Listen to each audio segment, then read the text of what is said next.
Hello, everyone, and welcome to Heart and Hand Rangers podcast. This is your extra show for the week. My name is Cammy Bell. I'm your host, as always.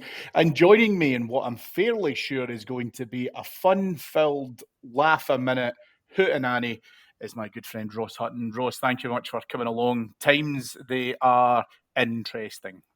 One of the hottest days of the year here in Glasgow, Cammy, but you know you're the biggest ray of sunshine in my life. And I'm sure we're going to be bringing sunshine into everybody else's lives with the chat we're about to have, but thank you ever so much for having me on. It's always a pleasure, mate. Yeah, that's going to be the challenge that Rangers have set us with a poor performance and a poor result across in the Czech Republic in the Champions League qualifiers. But fortunately, due to the hard work done at Ibrox last week, Rangers have progressed through to the next round of qualifiers where we will take on Club Brugge next Tuesday at Ibrox and then the following Wednesday across in Belgium.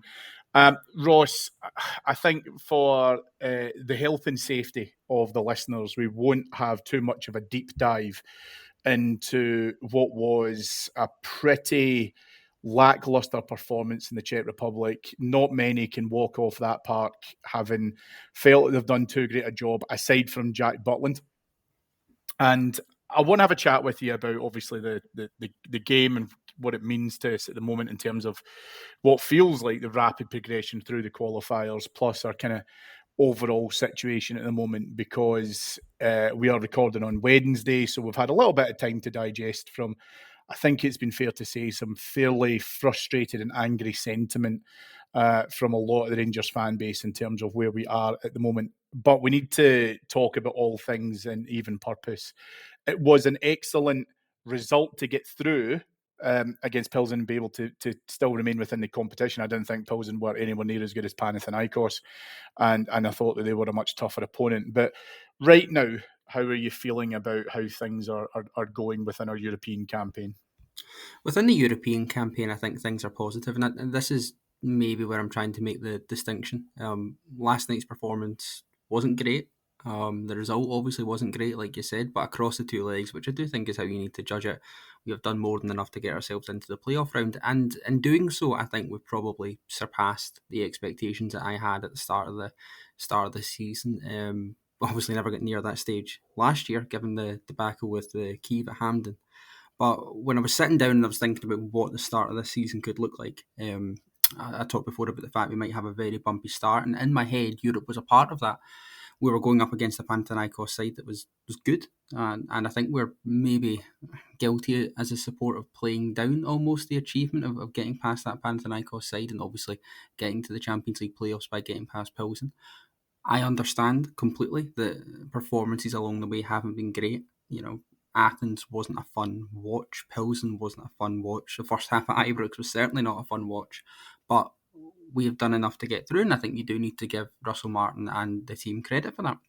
We're going to give him a lot of criticism, Cammy, over the course of this podcast, over the course of this season for domestic performances. We've given them a lot of criticism already, but I think it's only fair if you're going to do that you give them the plaudits when they deserve it, and they do deserve it. We face a very different challenge now with Club Brugge. They are a Champions League side, had a pretty good run in it last year as well from memory. They are the favourites going into this tie. I don't think there's any doubt about that. They're a better team than us. Again, I don't think I'm being unfair in saying that. So progression is possible, but probably not probable against Bruges. What we have done so far is we've picked up some nice financial rewards from getting this far. £5 million from getting through last night is not an insubstantial amount of money for a club like us, particularly when we're talking about potential incomings, whether that be another striker, whether that be on our left back. You know, pick your position. £5 million goes a long way, at least to being able to get those kind of transfer signings over the line, those players in the door. So for Europe, yeah, absolutely, I'm more than willing to sit and give them praise, even despite the level of performance last night. I always look at these things holistically over the two legs, and they do deserve praise for that because Ibrox was fantastic a week ago. It's a very different chat to domestically, though, Cammy. Yeah, and I want to try and be as fair as we can, because there is obviously a lot of focus on what's happened with Russell Martin since he came in, and it's been what we're sitting on now, about 8 weeks or so, and 6 competitive games. I think for me, Ross, what has been interesting in terms of those 2 months has been that there hasn't been a lot of excitement around Russell Martin coming in. I said before, when we were in the managerial hunt, and after we signed Russell Martin, I did not think that the perfect candidate existed out there that would have been a figurehead or a lightning rod for all of the support to be able to get behind. I don't blame Russell Martin for that. I don't blame Russell Martin for the scar tissue that the fans have had, the carousel of managers that we've had, which for most people my age, I'm mid-40s, I am becoming used to now, which, when I was a lot younger and certainly probably similar ages to yourself, was just not really the thing. We had a manager, he came in, was able to get embedded, and that was it. Whereas now, because we've almost become ingrained to where we'll see how long he lasts, we just don't think that there's a longevity in it. And anyone who comes in has to be able to try and hit the ground running. All of those things predate Russell Martin. That's not down to him. I think Russell Martin came into the club in a real time of change, a significant time of change at senior levels. And Philippe Clement spoke in a recent interview about, the turmoil he faced when he was manager, about the vacuum that was above him. So, I agree with all of that, by the way. I think Clement made his own mistakes, but what was happening above him was absolutely nothing to do with him. Russell Martin has come in when some of those changes have happened, but several happened just, within a few days of him having taken the role. So none of that I can lay blame at his door. The other thing that I think he can be excused for is probably our tiredness that we've got with some of the players that are within the current squad. Some have overstayed their welcome in terms of we should have been able to pack them up and see them on their way, whether or not that was just through mutual agreements, whether or not that was through transfers. But we are in that kind of stage. And if you want to call it the Kieran Dowell factor, it feels like there's players who we have at the moment that we have more or less written off. We know that we're not going to get a tune out of them. And again, all of that was before Russell Martin came in the door. What Russell Martin is responsible for, however, is he clearly has a template and a design that he wants, a system for the players to be able to adhere to. Now, it's been interesting because on our Patreon site across the last few days, a number of our podders have been talking about, if you use that as a comparison into a workplace, so you move job or you move business or, you take on a completely brand new role, there's expectations that are set on you fairly early doors and you learn how to be able to do it. You're not able to do it from day one. If you change a business completely, you have to learn, their culture, all of that kind of thing as well. So Russell Martin has walked in, probably seen this culture and looked to be able to change it. He's mentioned that in the past with some of his pre and post match interviews. And the players at this point in time, I'd like to believe that a lot of them are eager to learn it, but they've not learned it yet. And that's him having to deal with the squad that he's inherited, and players who are looking to still remain and play for Rangers for at least the next season, if not beyond. But Russell Martin has to take the responsibility for being able to understand whether or not these players can take up that system straight away. I don't know, and you don't know, and unless we're behind the closed doors at Auchenhowie, as to how heavy that demand has been on the players. And if they can accommodate that change as quickly as he would like. But as fans, we want to see it straight away. And that, I think, for me, probably surmises, again, that scar tissue, that appetite, and it is desperation. I don't want to use that word too heavily, but it's, I think, the most apt. Our desperation for success. So we just don't want this to be another false dawn. So there's a lot there I know to unpack and stuff, and I'm sorry for going on a wee bit of a kind of tangent with it. I just think it's been really interesting to see the reaction, to see how quickly we jump into a nuclear option, because there's already talk on social media and fan boards and all of that kind of thing about or fan message boards and stuff about getting rid of him. It's far too early in the day for that for me. And we need to probably understand or hope at least that this is a project that has to take root, but it has to take root quickly because these competitive games simply will not stop coming. James and I spoke about this a wee bit on the executive report last night over on the Patreon site. For anyone who listened to that, this chat might be going down a wee bit of a similar route, but I think it's important to have it anyway. The Russell Martin problem, and it was always going to be the problem, even from way back before he was a manager, is that he did not come with anything close to universal approval or popularity. There was already deep-rooted scepticism about him as a manager, his abilities as a manager, and obviously, crucially, his ability to manage Rangers off the back of that. So you think back to the day Russell Martin was announced, and again, I don't think I'm being unfair, but the announcement was kind of squeezed out 9 o'clock in the morning or 8 o'clock in the morning, whatever it was. First thing, very, very low key, because obviously the club were probably quite aware of the fan mood and the fan opinion surrounding the appointment of a new manager. But I think pretty universally, there would be the odd exception, but I think pretty universally, despite that, over the summer, we did say, listen, we appreciate that this is going to be a project and a rebuild and all the other words you want in terms you want to throw at it. However, you hit the nail on the head there, Cammy. We can say that, and it's very easy sitting at the end of June and start of July saying that when you've not watched any pre-season friendlies, you've not watched any competitive games, sun's out, you're away on holiday, the vibe is good. And it is always good when you're signing new players. It's very easy to say that. It's another thing actually living it. And that's why I said when I thought about the start of the season, I was thinking about how bumpy the landing could be. And my God, it has been bumpy. Europe has been a surprising uptick in the whole. As I say, if you just take it in the fact we've got through to the Champions League playoff round, that's been a big plus in Russell Martin's column. What I did want to see was better domestic performances. And I knew that wasn't going to happen overnight. But like everybody else, you and I were the same, standing at Fir Park or sitting at Ibrox against Dundee, you can try and rationalise it in your head all you want in the moment and say, listen, I understand this is a long-term project, there's going to be bumps in the road, etc., etc. That does not make it any more frustrating in the moment. It does not make it any more frustrating on the day, or even sitting here now talking about it.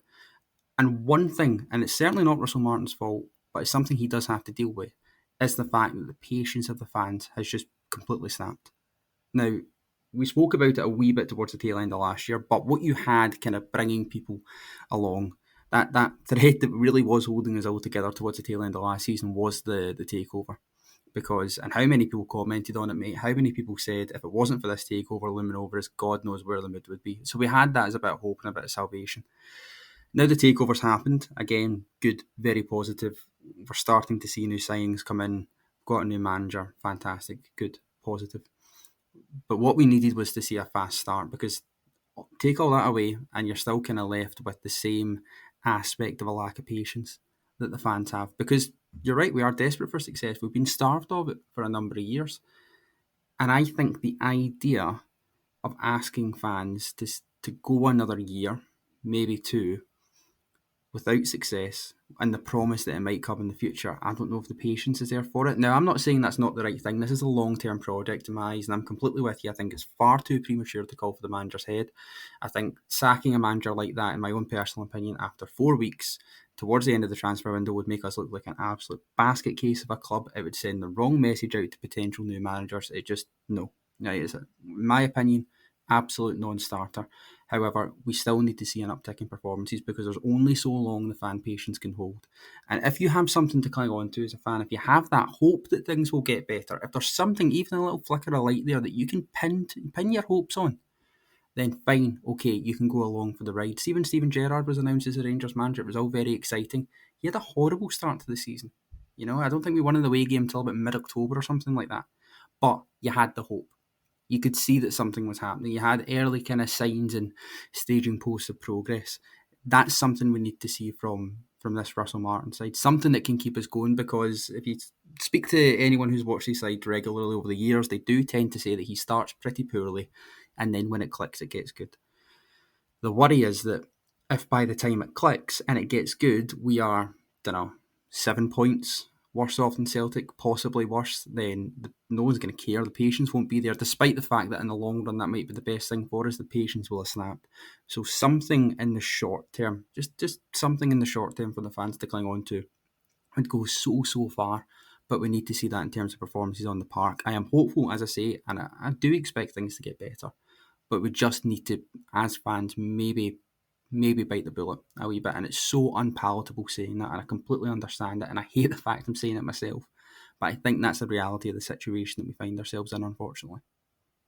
Yeah, and the thing for me when we talk about the takeover and how things have kind of been put into place, those are things which, as I say, are not settled yet either. So there is still turbulence at the club. There is still changes that are being made and various other things that I dare say we will eventually see the benefits of if they are going to be slightly longer term. The board, by and large, have been able to give Russell Martin the tools that he needs. We have signed a number of players.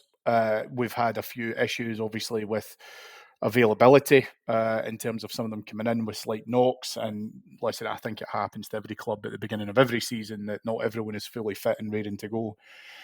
I think for me, Ross, that you mentioned in there about being able to try and see if we can get a BAM that would take the pain out of that frustration and what happens. A lot of that comes down to what we are seeing from the players and what they can do. And really the things that are causing some of that frustration just feel to me, and again, I apologise if I feel like I'm repeating myself from, the game at Fir Park and, what we've probably witnessed with the game against Dundee, is they are so risk averse. No one wants to be able to use license to take control of the game. There's, I think, an undercurrent of fear as a Rangers player at the moment, and the way how they're playing and what we are seeing on the park, that if you are the man that gives the ball away, then there's some sort of major crime happening. And it's irrelevant, and it really shouldn't exist. And the reason why it shouldn't exist is because, by and large, how things have happened, they really couldn't have got too much worse. Uh, you know, I understand that we've not lost those domestic games, but these are games that if you were to give us at the start of the season that we could have cherry picked, I dare say that they probably would have been at least a couple that would have been in major contention. It's not a good Dundee side that managed to get a draw against this. Motherwell started to dominate against this and to a certain extent outwork us, and that again is unacceptable to Rangers fans. I feel that you can make mistakes, but as long as you are trying and you're giving absolutely everything you can, and that I felt to me was also what we saw in the Czech Republic. As soon as Rangers got an equaliser, we just felt that we'd take our foot off the gas. I'm not suggesting for a single minute that Rangers should have went out after a 3-0 win in the first leg of a tie and go, right, we need to go hell for leather. But Pilsen, to be honest with you, I didn't think for the first 30 minutes or so we're going hell for leather either. They didn't approach me as a team who needed to get at least an early goal in the return leg in order to try and see what they could do to progress further from the tie. But Rangers just are quite happy to, almost retreat into themselves as soon as things are relatively comfortable. As long as we're not in a crisis, then everything's okay. Now, across in Greece, we obviously responded well with the Gisana goal after Panathinaikos were able to get it. But if that Panathinaikos opener in Greece happened, I think, 40 minutes earlier in the game than it did, then I don't think that we were going to be able to come out of there alive. Against Pilsen, I thought that there was times where Jack Butland almost single-handedly kept us in that tie with at least 3 or 4 fantastic saves. And this is because there's Rangers players playing in front of him who are just happy to make sure that they don't lose possession, they don't take care of the ball well enough. Our passing at times is horrendous whenever we're trying to do the simple things like playing it over 10 or 15 yards. And so as much as I know there's a lot of focus on Russell Martin and there's a lot of fingers pointing towards him and the system and the design that he wants to implement and everything else as well, if the players can't do the basics right, how do you expect them to be able to learn something new? There's a big question mark there over the mental fortitude of a lot of the players in this squad that have been there for a number of years, but that's nothing new, as you know, Cammy. This is a conversation that we have had time and time again, and it's difficult because obviously last night I think 60% of the outfield players were there last season, right? So your EFTs, Tabs, Suitors, so on and so forth. And there was a lot of questions thrown at them over the course of the last season about their mental fortitude in difficult situations. Can you handle that? Do you have leaders in the side that can carry you through when the going gets tough? And the answer is no. And to the best of my knowledge and from what I've seen so far, and I can only base it off of that, Cammy, the new players that we've signed, while I do think there's some bright lights in there, Kasama, for instance, has been a massive one, I'm still not seeing this influx of leaders into the side. Real good experienced pros who have, it sounds like a cliche, but been there and done it and can guide you through a game. Games like Saturday, for instance, right, against Dundee, I can accept, and it's difficult to do so this early on in somebody's managerial reign, and this early on in the season, but I can accept that there's going to be times where teams are going to be really stuffy at Ibrox, or maybe not playing their best, the crowd are going to get in your back, and it's going to be difficult to break them down. What I need from you at that point is to just get through. Get the 3 points, however which way you can, and just write the day off and say, right, okay, that's fine, we'll be better next time. We currently don't have the leaders on the park who are able to go and push for that. What we do have are players, and you had Sutter captain on the day, and Diamande was there and he was poor on Saturday as well. You have players in there who just retreat into themselves. Give it to the next guy so he can make the mistake instead. It's as if they are expecting a mistake to happen. They just don't want to be the one to have to go and actually make it, but they're anticipating it in the near future.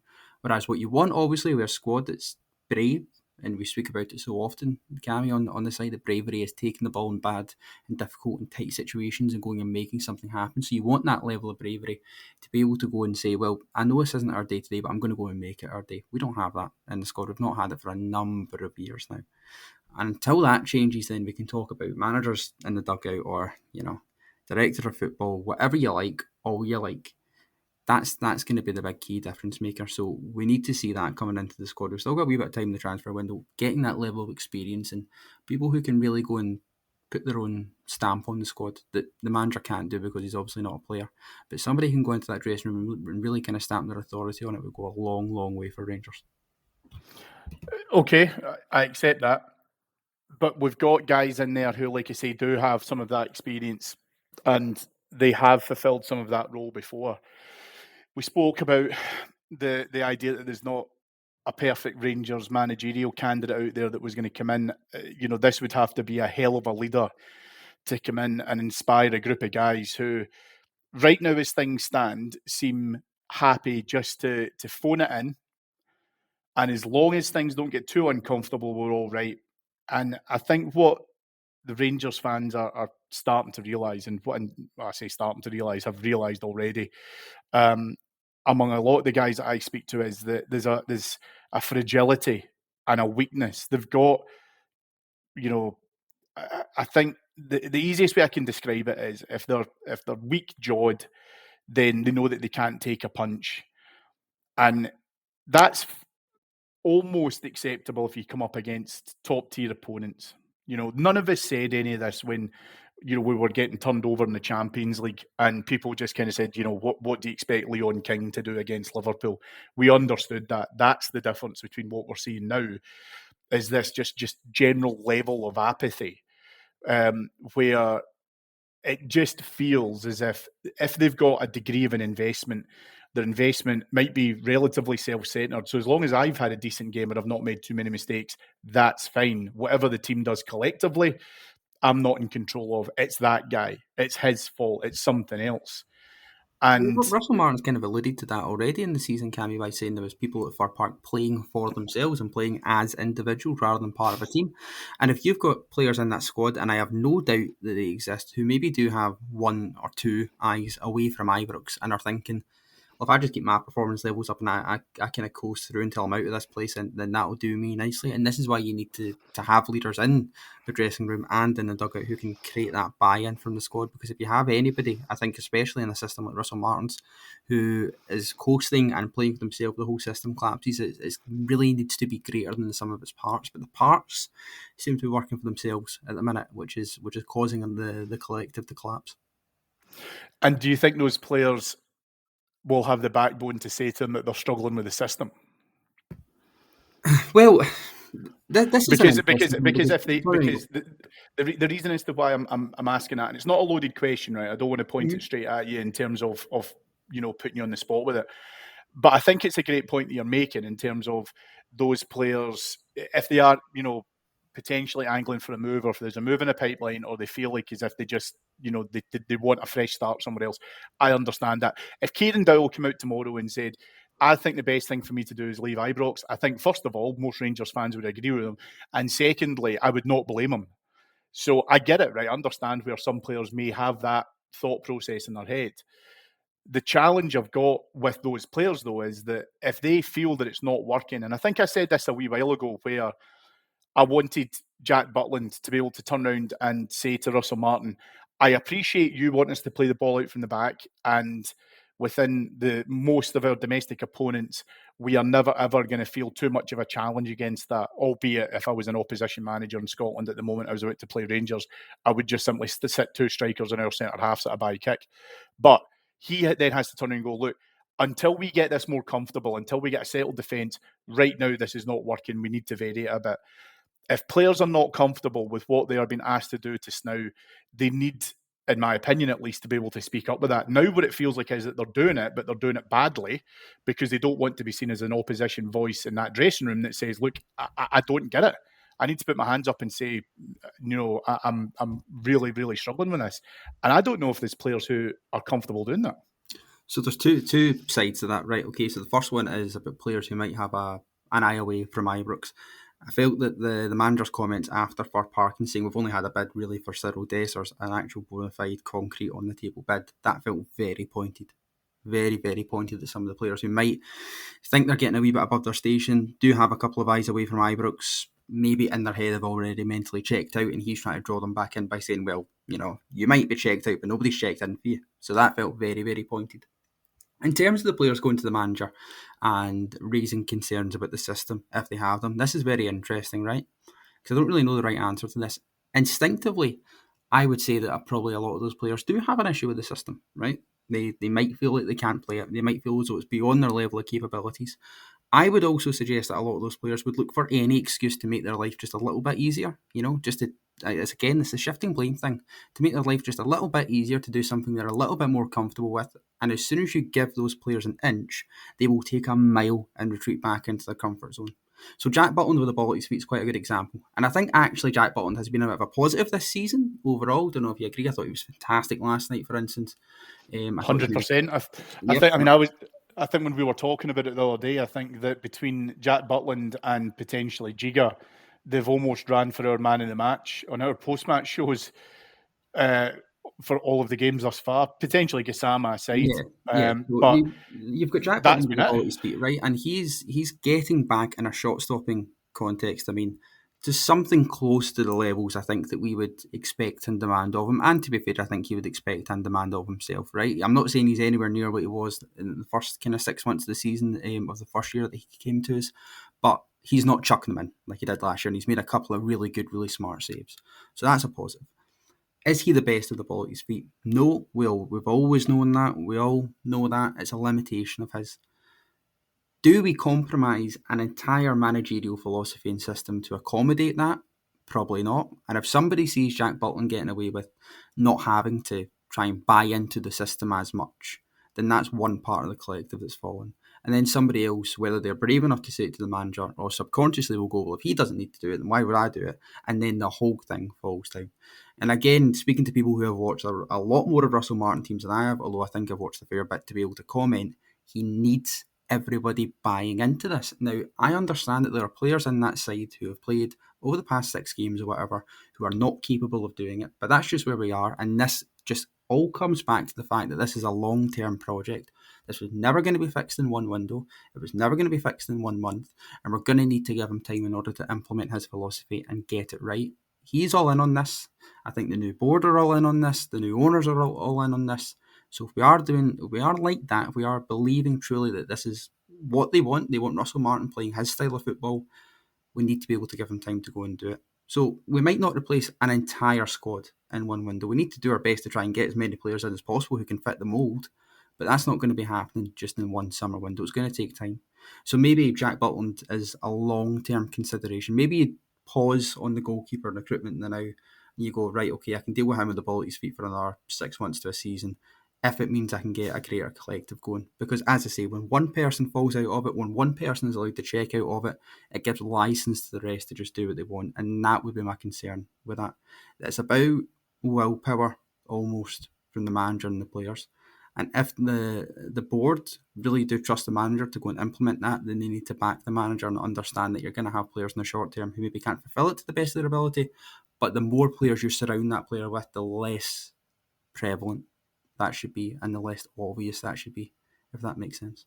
Yeah, no, I totally get it. I totally get it. And I want it to be a long-term project that comes to fruition, right? You do, every single person listening to this that's of a blue persuasion wants that.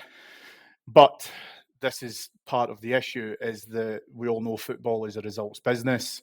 Our next 4 games, if you take them in terms of Bruges twice, St Mirren and Celtic, I beg your pardon, post Alloa, looking beyond this weekend, I don't think there's too many people who would feel too comfortable about what's going to happen within the league. And you've already mentioned that Bruges are favourites against that. So it feels like, although we've had a little bit of a kind of easier opening to the season that we've made harder, that almost encapsulates what I feel right now about a Rangers performance. We invite pressure on ourselves. We struggle to deal with that pressure. And then before you know it, we're slightly behind the 8 ball. Now, like I say, we've not lost both of our opening league matches.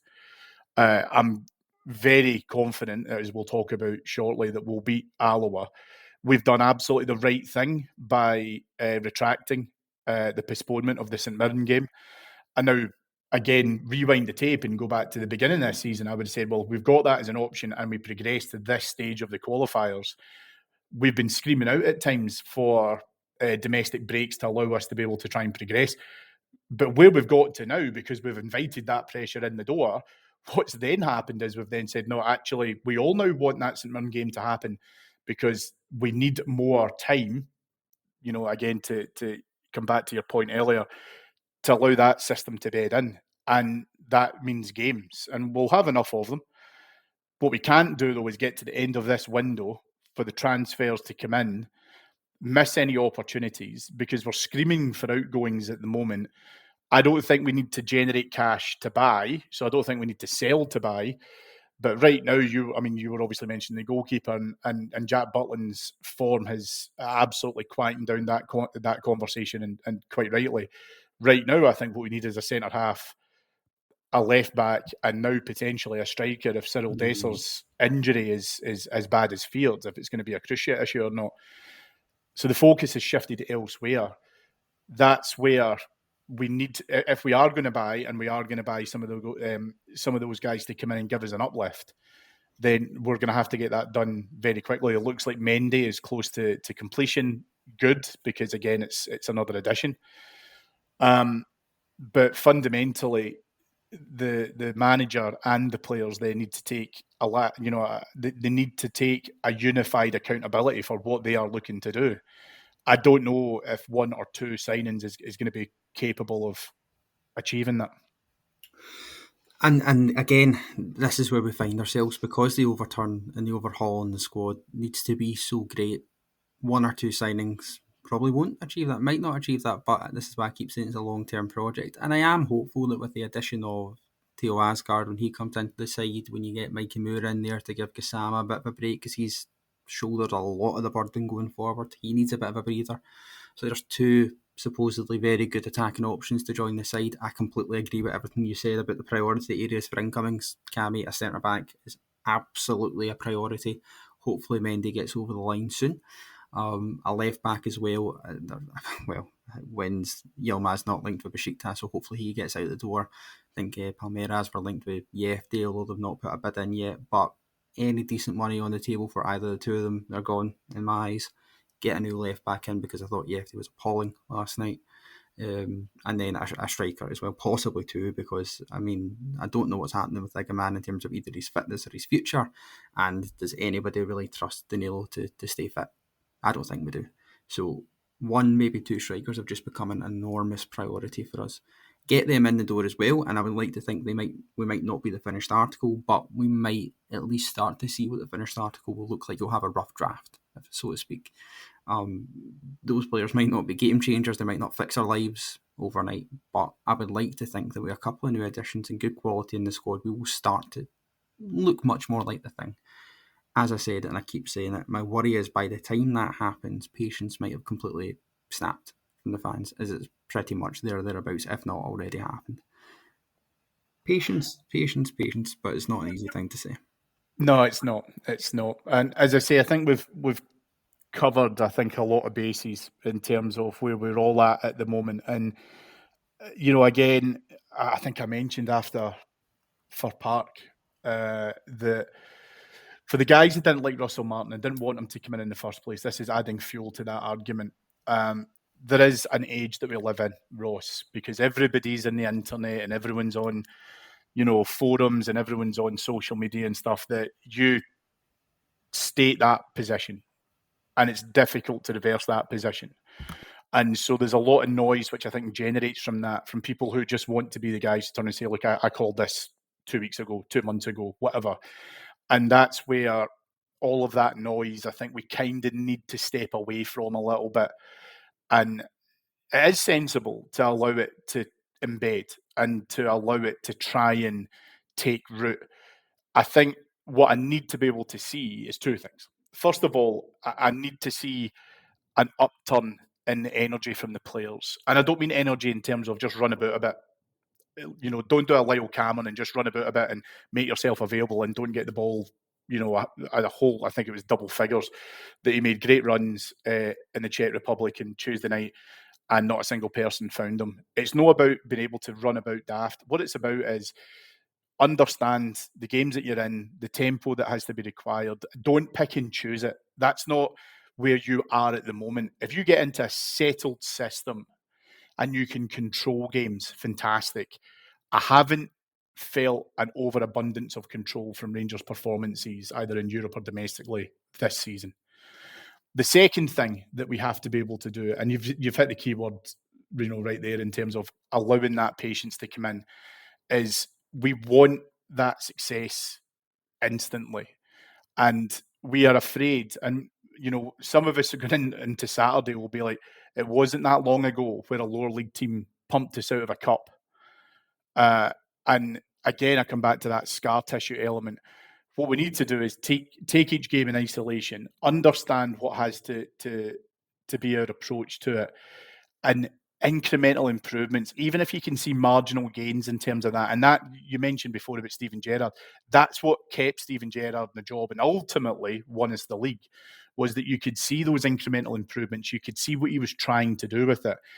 If we can start seeing that, and I don't necessarily think it'll, Alloa, if we beat Alloa, it's not going to fix everything, right? No one's going to be saying, right, Russell Martin's the man for the job now long term because he's absolutely convinced me by putting, Alloa to the sword. What it's about is let's get an upturn in performance. Let's get energy into that team and let's get some bravery into it. And if we can do that, not just against Alloa, but put on a really good show at home against Bruges, and then take it into St Mirren and then set ourselves up for Belgium and then the Old Firm game. If we can do that, point by point, then I think it will start to calm down a little bit. Yeah, I agree. But on the other hand, if Alloa is stodgy, even if we win, if it's a crap performance, and then we do lift ourselves for Bruges, go to Paisley, drop points, go to Bruges, go out, and then lift ourselves again for the Old Firm, even if we win that. Now, listen, if we win that, I'll see you, I'll see the rest of the lads, I'll see the listeners down Paisley Road West celebrating that result if we beat Celtic.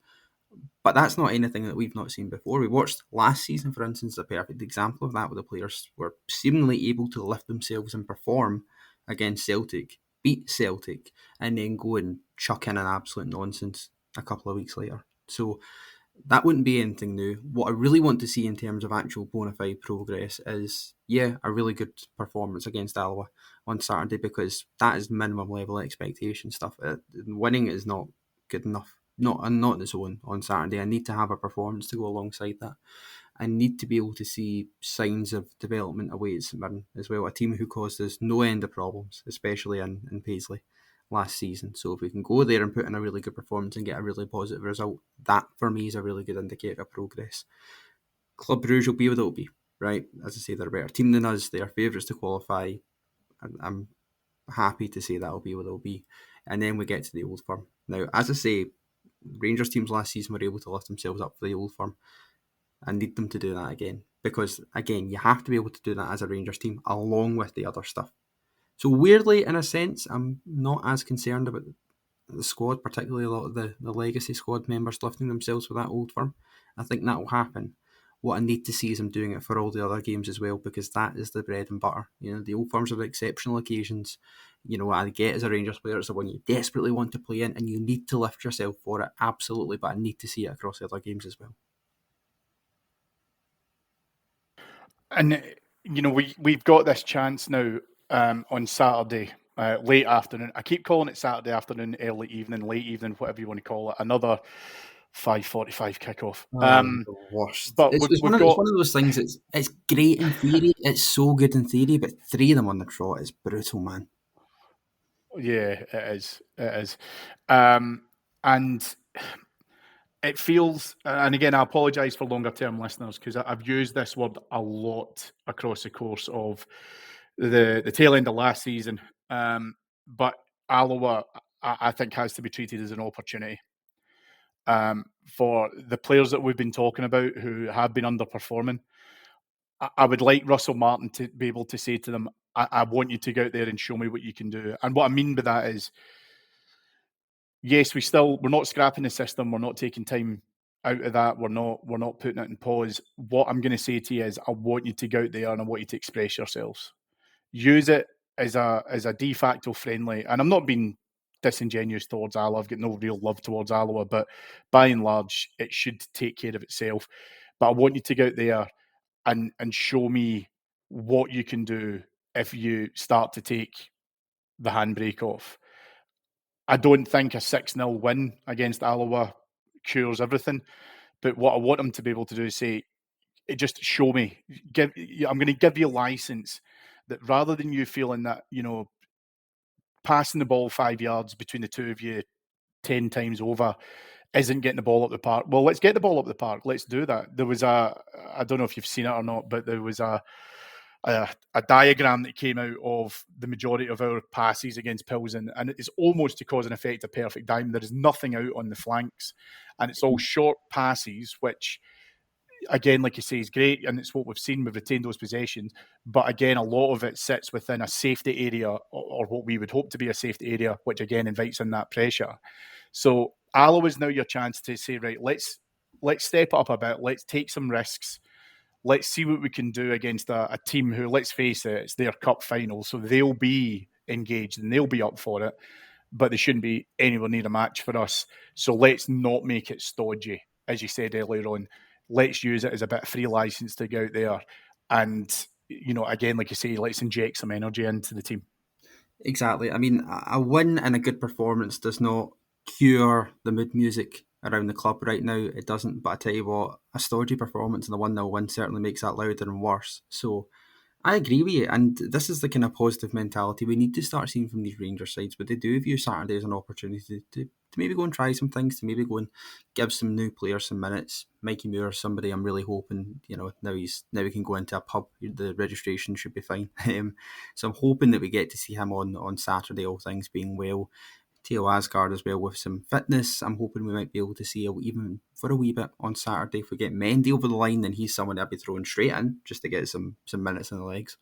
Things like that. I want to see these new positive players come in and play in a positive way and get a positive result, because like you said, 6-0 win doesn't fix everything, but you can start to turn a corner at least, and give yourselves a bit of a boost going into the Bruges game, because if it's another crap one at Ibrox on Saturday night and you're getting booed off at half time and the likes, then nobody wants that, especially with such a huge game and huge run of games, more accurately, coming up.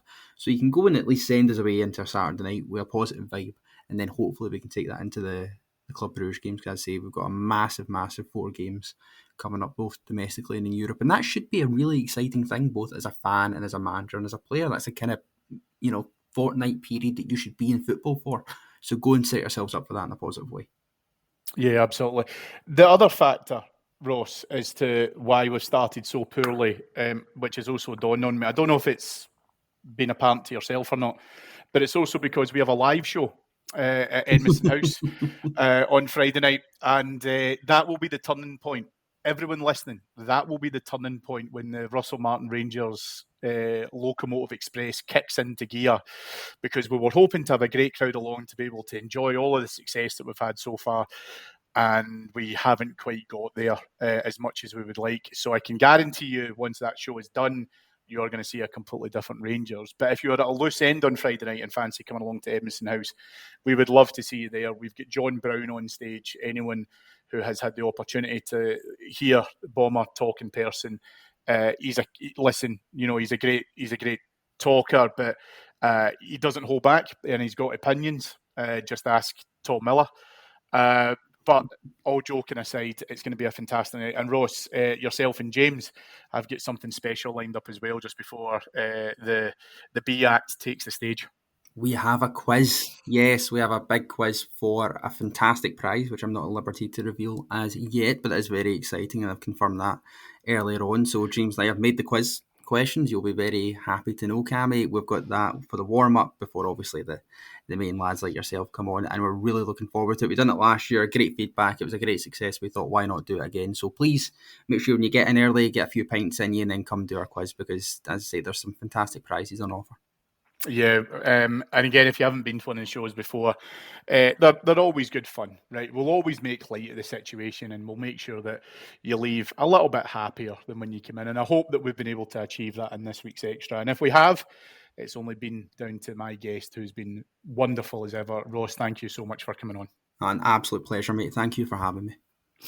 Thank you to Mike Lee and Paul Myers, our executive producers. As we've mentioned a couple of times, we obviously do have our Patreon site, patreon.com/Heart and Hand. Please jump on over there, and you will get a whole plethora of Rangers-related, football-related, and non-football-related shows just to keep you nice and entertained as well. David will be back with you on Monday's flagship to unpack what I hope is a very strong victory against Alloa, and I'll be back with you next week. Thank you all for listening. Hope you've enjoyed the conversation, and we'll speak to you again soon. Bye-bye.